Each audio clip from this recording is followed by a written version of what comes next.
If you want to activate Gemini on Motorola Edge 70 Fusion, we have a couple of ways that allow you to do so. You can, for example, press and hold the power button, and this allows you to easily launch Gemini. You should also be able to, for example, pause the microphone, stop using the microphone if you want to type the prompt instead. You can also activate the screen share option. You can use this plus button in order to attach some files. As you can see, we can also generate images with here, or allow the Gemini to start generating images. But besides that, we can also go ahead and open the Gemini app. So if you go to the app drawer and choose Google, then in here we have the Gemini option, of course. The Gemini app. And in here it looks pretty similarly. You can also tap on this button with lines to activate the live option, which is like something like a conversation mode, where you can have like a more of a proper conversation with a Gemini instead of, asking a question and getting an answer, and that's pretty much it. Besides that, here we can also attach some files and use some different modes. And here at the top we can choose a different model.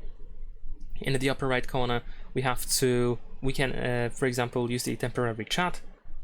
And in the upper left corner we have some additional settings and all your previous chats with the Gemini. Besides that, we can activate the voice activation, or Hey Google. So if you go to your Google account in here and then open the settings, then you should be able to find Talk to Gemini hands free.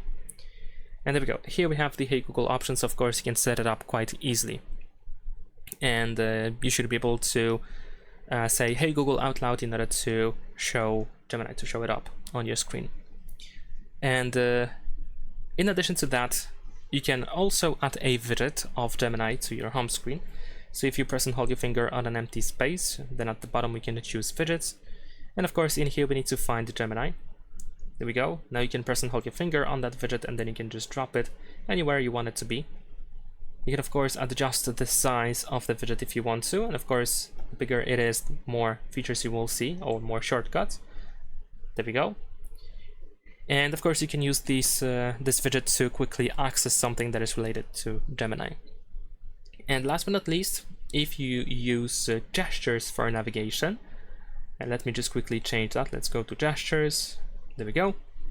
Then there is a certain gesture that allows you to activate the Gemini, and that is a swipe from bottom left or bottom right corner into the middle, like this.